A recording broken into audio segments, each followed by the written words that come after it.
So why use Twitter?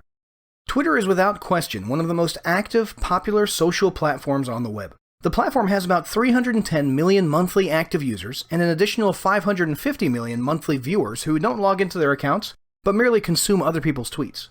About 1/3 of all US social media users are on Twitter, and 80% of active users access the site via mobile. Somewhere around 500 million tweets are sent per day, which adds up to about 6,000 tweets per second. Businesses haven't missed out on the utility of Twitter. About 65% of US companies who have 100+ employees are marketing on Twitter. There's good reason for this. The average Twitter user follows 5 businesses. 80% of Twitter users have mentioned a brand in their tweets. 77% feel more positive about a brand when their tweet is replied to by a business, and 54% have taken some kind of action, such as a purchase, sign up, visiting a site, after seeing a brand mentioned in a tweet. So clearly, this is a powerful platform for any business. The question is, how can you leverage it? The first thing you have to do is develop a Twitter plan. Your Twitter plan should be in place before you even set up your Twitter account, so you can start implementing and sticking with it from day one. If you attack Twitter half-heartedly and without a plan, you'll do what too many entrepreneurs do. You'll eventually let your Twitter marketing peter out. Nobody wants to look like that embarrassing business whose last tweet was from 3 years ago, and there's a ton of those. So generally, you want to put down a plan in writing that covers your day-to-day activity on Twitter. For example, maybe you'll send out 2 tweets per day, Monday through Saturday. Maybe you or one of your team members will do these tweets manually each day. Otherwise, perhaps your weekly plan will include 1 hour every Sunday where you draft and schedule each of your tweets for the coming week using a social media scheduling tool like Warlord Social Suite, sort of an internet marketing-friendly version of Hootsuite. Then, maybe you plan on participating in Twitter chats once each week to grow your following and network. Finally, your plan should include at least a daily check-in, preferably more than once per day, in which you check for questions, mentions, retweets, etc., and reply to them accordingly. Next up, it's time to set up your Twitter account. Setting up your brand's Twitter account seems simple enough, but here are some important guidelines. Your Twitter name should be your actual name or business name, while your handle should either be your business name or something catchy that represents your business. Keep in mind, the handle is a nickname that you see after the @ sign, and it has a character limit, so your full name or business name might not fit as your handle in its entirety. Next, you'll want to set up a powerful bio. Your bio should do 2 things: accurately represent and introduce people to your brand, and also be optimized for search results. You're limited to 160 characters, so you'll need to choose carefully what you squeeze into your bio. Some important considerations for your bio are hashtags that you want people to find you with, a brand or business description, your mission or purpose, especially on Twitter, and maybe your job/position in your company if you've got a personal profile. After that, you'll want to choose a profile URL. Most businesses tend to simply put their homepage here. That's okay, but you should actually be aiming for something more special. Instead of your general homepage, try creating a landing page specifically for Twitter users who come to your site via your profile URL. This way they can see something relevant, and maybe you can collect leads and track how many of your leads come from Twitter. Or maybe you can make some sales or showcase a Twitter follower-specific offer of some sort. Finally, you'll want to iron out the visual representation of your brand by choosing a profile pic, a cover image, and a color scheme. Your profile pic could be your own portrait. Make it snazzy and professional, or your business logo. Your cover image should be catchy and fit well with the rest of your brand image. Consider throwing a call to action in there too. As for your colors, just make sure they match your brand and convey the feeling you want your followers to experience. The general idea with all these things is to keep your brand representation consistent across all your social media platforms. That's it for this video. If you're interested in that resource we mentioned earlier for scheduling all your tweets in advance, go ahead and check out Warlord Social Suite for more information.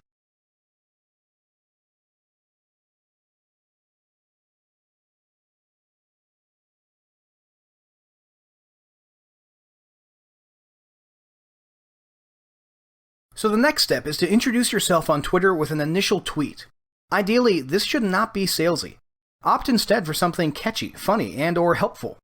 And consider using an image relevant to your brand for that first tweet. Remember, this will be the first time people have seen your brand on Twitter. You don't want it to look like an annoying advertisement. Make that first impression a positive one. Once you've done that, it's time to start implementing your Twitter plan. Start drafting those daily tweets, and keep in mind this is about consistent social media exposure over time. Don't expect to become the biggest viral sensation on the web overnight. And don't be disappointed if, and when, you don't get much in the way of results in the very beginning. That will come later, but you have to stick to your plan. Here are some guidelines for your daily and weekly Twitter activities. Find a balance between promotional stuff and useful stuff, and lean more towards the latter. Throw a little bit of funny and entertaining into the mix from time to time as well. If you're out of ideas, don't hesitate to curate or share content from other entities like blog posts or articles, and always mention the source using the @ sign. That @ sign will notify the source of your post and can be a good way to foster goodwill and relationships. Another guideline is to include hashtags in most of your tweets. Make sure these are relevant and try not to throw in more than 2 or 3 in one tweet. Statistics show that if you include more than that, you risk annoying people and losing engagement. Also, be generous with retweets. Retweets are great because they're an easy way to fill your weekly tweet quota and can also foster goodwill and relationships with other Twitter users. Be sure to include a comment explaining why you're retweeting or what your thoughts are. The absolute key here is remain consistent. You've got to be doing this stuff every single day. If you're worried about not being able to keep up with it, or maybe staying consistent and avoiding procrastination is something that you struggle with, definitely consider checking out a resource like Warlord Social Suite, which we mentioned in the last video. This will be a good way to take the amount of time you have to spend on Twitter each week and consolidate it into about a half hour or an hour every week, which will definitely help you stick to your Twitter marketing plan consistently. Once you've established a consistent routine, it'll be time to move on to the next video, which covers expanding your Twitter following.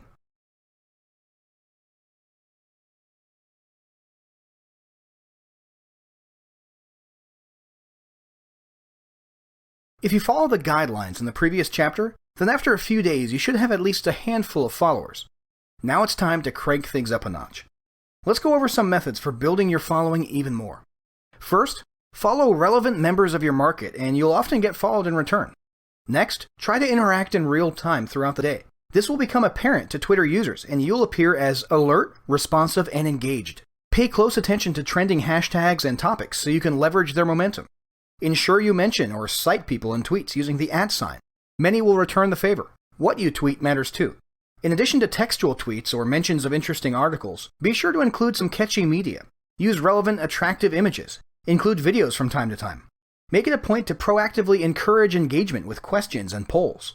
This provokes responses and gives would-be followers the impression that you're there to listen, not just to talk. And yes, those cheesy quote images work too. All of these practices will increase engagement, sharing, and so on. In addition to these methods, it's important to follow some basic Twitter etiquette and maintain the following that you have.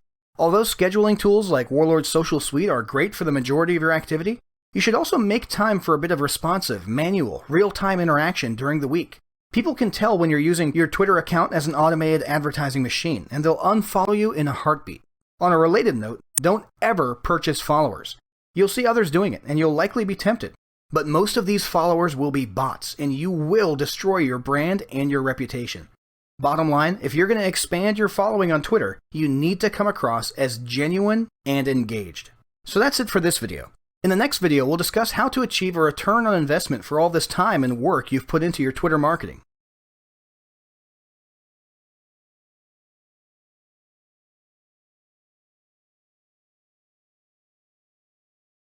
So you've put a ton of time, work, and perhaps money into your Twitter operations. Now it's time to capitalize on it. Remember, this is not a one-time thing, so don't suddenly ruin all the work you've done by abruptly trying to sell stuff to all of your followers.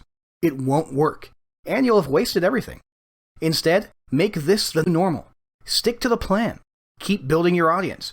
Gradually and gently start seeking a return on this investment. Remember what we said about balance? How the useful and entertaining stuff should be the norm while the salesy stuff should be the exception? Well, it's time to start thinking about that exception. Although Twitter can certainly bring in sales, it's best to just periodically use it to build your list and familiarize people with your content and your off-Twitter presence. Post tweets that link to a landing page designed to generate leads. Invite people to read your blog posts or articles, or to watch your videos. If you insist on selling things from time to time, just try to keep it to a minimum and maybe limit it to special deals or exciting new products. Bottom line, make sure you set your sights on remaining helpful and engaged. Stick to your daily or weekly Twitter plan. Make sure you're posting things that are useful or entertaining. And every now and then, try to work in maybe a soft pitch for a sale, or more often, just try to generate leads, grow your community, and familiarize people with your content and your brand. So, with all that out of the way, let's get into your battle plan. This guide has been pretty exhaustive, but it doesn't mean a thing unless you act on it and remain consistent. To that end, Here's a quick battle plan that should get you on your way to Twitter marketing success. Step 1, develop your marketing plan. Remember, you want to do this before you even start posting on Twitter. Step 2, set up your account to match your branding. Keep in mind, for some users, this will be their first impression of your brand, and you also want to keep it consistent with all your other social media platforms. Step 3, start implementing your plan with daily tweets. Again, you can rely mostly on a scheduling platform like Warlord Social Suite, but also try to get in there and do some real-time engagement and interaction as well. It'll pay dividends for you in the long run. Step 4, diversify your tweeting style and content to maximize engagement and follower building. Don't just always throw out textual tweets. Include images, include videos, ask questions in your tweets, use polls, retweet people, cite people using the @ sign, curate content from a blog or website and cite them as well. All these things will maximize engagement and follower building. Step 5, gently and subtly start achieving ROI by promoting your off-Twitter content, your free offers, and your special deals. The key word there is gently. Don't abruptly turn your Twitter account into an automated advertising platform. Stick to the plan, be helpful, useful, and entertaining, and gradually start achieving your return on investment by slowly turning your Twitter followers into leads and customers. So that's your 5-step battle plan. Don't do what most people do. Don't leave this course thinking, well, that sounds cool and I'll probably get to it eventually. Because guess what? There's a very good chance you'll just keep kicking this can down the road, and by the time you do get to it, you might have forgotten what you learned. The best thing you can do for your business right now is open up a Word document and start on step 1. Start putting down your marketing plan on paper, and then start implementing it today.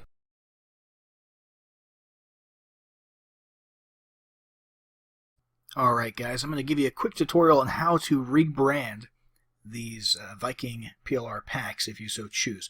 We're going to start with the PowerPoint slides for the videos. So the videos, we've been very careful to make sure that there's no branding or no mention of Viking in the audio. So you can actually continue to use the audio track if you prefer, and simply remove the visual Viking branding. The easiest way to do that is going to be to come to each image. There's 3 Viking images in each slide presentation, and what you'll do is you'll right click, you'll come over here to change picture, choose from a file, and I'll just grab a random image here.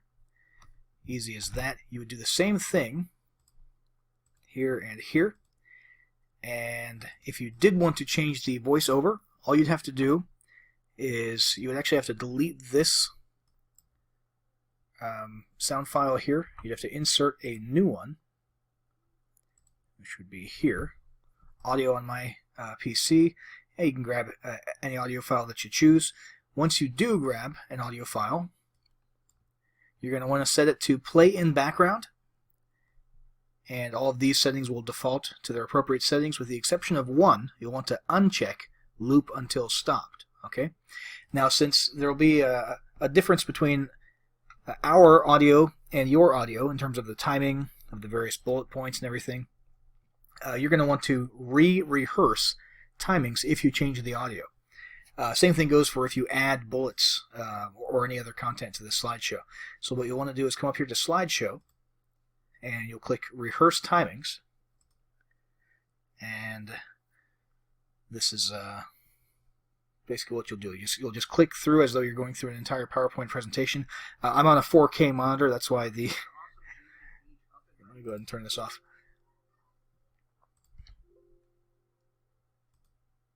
Yeah, sorry. So I was on a 4K monitor, so that's why it looked all zoomed in there. But basically, you would just proceed as though you were doing any other PowerPoint presentation and clicking at the right times in synchronization with your audio. And once you've done that, at the end there, when it says, do you want to save the timings, you hit yes. And from that point forward, when it renders a video, everything will be in sync. Okay, so we've covered how to change the images, remove all the Viking branding, how to change the audio. The last thing left to do in order to make these into a video would be to come over to File, and you're just going to come to Export, Create Video. Make sure this is set to use recorded timings and narrations. Those are the ones that you just set up. It should be set that way by default, and to choose your presentation quality. There's no reason not to do full HD these days. And create video, and that'll render, over the course of a few minutes, an MP4 video file of this presentation. And let's see if I missed anything here. Nope, I think that's about it for the PowerPoint slides. Let's move over to the the Viking bonus creation Word documents. So what I'm about to say applies to the reports as well as to the full ebooks. And really, it's actually very similar to PowerPoint, except for one thing I'll mention at the beginning is this background. It's here for stylistic reasons. It looks kind of cool and slick, but I understand a lot of people might not like that. So what you'll want to do, when you first open the document, everything will look kind of gray and hazy here. And that's because that background image is actually in the header. And it is, as far as Microsoft Word is concerned, it's layered in front of the text. So step 1 is going to be to double-click in the header area. Step 2, click one more time, and you're actually going to select this background image. Okay? You'll see these little dots up here in the corners and on the sides. That's how you can resize this. If you want to keep this background and you just want to get rid of it temporarily while you edit and change things so you can see a little more clearly, that's all you do. You just drag it to the side and then remember to drag it back over before you finally render or export your document. And if you want to just delete it, that's fine. Just hit delete and you get rid of that. If you want to switch to a white background, we'll just come over to Design up here, Page Color. Change the page color to white, and what you'll see is that Microsoft Word, let me close out of the header mode actually, there we go. Microsoft Word, when you change the background to white, automatically changes the white text to black. Okay, let's see here. Same rules apply here for changing the picture. Change picture from file. You can choose any picture that you'd like. You would want to go into the footer area. I'm going to go ahead and change the page color back to black. It's worth noting here that in the footer area it does not automatically change this text to black if you change the background to white, so you'll want to come in and manually do that. Just up here under Home, and you can obviously change colors up here. And you're going to want to come in here, obviously remove the Viking branding from this, replace this image, and look for any other references. There shouldn't be any other references to Viking branding with the exception of down here inside of the reports where it actually recommends that your customers or your leads grab the ebook inside of each of the reports. But you can always just do Control F and look for the word Viking, see if there's any other Viking branding that we missed. We made sure not to include any in the actual body of the document in the case of the ebooks. And that is about it for the Word documents, guys. I just want to reiterate, when you distribute this to your audience, it needs to be in PDF format. So you're going to come up here to File, and you're going to save as Adobe PDF. Simple as that. Same thing goes for the PowerPoints. You can only distribute the video files once you export it as an MP4. You cannot distribute the actual presentation slides themselves. Again, unless you upgraded and got the master transferable PLR rights, in which case you can sell PLR rights to these. But if you just got the standard package of our Viking PLR bundles, and you're just distributing these to end users under your own PLR rights, make sure that when you distribute, you're only dealing with PDFs and video files, not with any Word documents or PowerPoint slides. That's about it for the tutorial. Guys, if there's any information here that I didn't cover or that you don't understand about rebranding, feel free to send us a support ticket, and if necessary, we'll go ahead and update this tutorial and re-upload it to the members area. All right, thanks, guys. Hey guys, Steven here. Got a few tips and little things to keep in mind when you're editing the Word document version of your Viking PLR materials. So as you'll see, when you're editing the Word document version, everything will sort of be covered by sort of this faded grayish whitish cloud. Here's how you get rid of that, okay? You're going to go into the header area, okay, just sort of towards the top of any of these pages, double click, and you'll be in header editing mode. Now what you're actually seeing here, this blue and black gradient background image, it's not actually a background to the document, okay? Typically you'd go to Design, you'd go to Page Color for page background, you'd create this gradient in the background. That actually gets ruined when you transport this or export this to PDF, okay? So instead of doing that, what we've done is if you click one more time up here in the header area, just a single click, you'll see we've actually selected an image. This is just one single image in the header of each page. You only have to put it in there once, just like any other header content. And you'll click here, and you can see, don't actually change this, I just want you to see it, that it's behind the text, and this is an image. It has to be inserted. Its point of insertion has to be inside of the header, and basically what we did was we just resized it to take up the entire page, okay? What you're going to do when you want to edit this without having that grayness on top of everything is literally just do what I just did. Resize it so it's in the top left corner here, okay? And then you can click outside of the header, and boom, you can edit your text and stuff, edit your affiliate links, add your affiliate links in here, do whatever else you wanted to do. And then when you're done editing and you're about to finalize it and export it to PDF, just double click back up here in the header area, click one more time on this image, and stretch it out back to the way it was to fill up the entire page. And you'll see that's applied to all the pages, okay? And boom, you're good to go. This way, when you export it to PDF, it'll look appropriate. It'll look the way it's supposed to look, you know? It'll have sort of that background image the way it's supposed to be. So just a couple of reminders. You are permitted to change everything in here. You can change the title, you can change the name, you can change the entire brand, get rid of this, put your own stuff in there. You can edit this, change it however you want. However, remember, when you're going to distribute your new product, whether you keep the Viking branding or not, you are not authorized by your license to distribute it in Word format. You cannot distribute it as a Word document. You have to export it as a, where is it at? Oh, right here. Yeah, save as Adobe PDF, okay? Or print to Adobe PDF works sometimes. Depending on what version of Word you're looking at, it might sound different. It might say export as PDF or something like that. But make sure you're only distributing PDFs in accordance with your license, okay? Other than that, yeah, that about covers it for this, guys, okay? So just keep in mind when you come in here and you're wondering what all this weird faded look is all about, just double-click in the header, click one more time to grab the image, pull that image out of the way in whatever direction you want, and then before you finalize it to PDF, drag it right back, okay? Simple as that. As always, if you guys have any other questions about this whole process, go ahead and drop us a support ticket, and we'll get you guys sorted out ASAP. Okay, thanks, guys.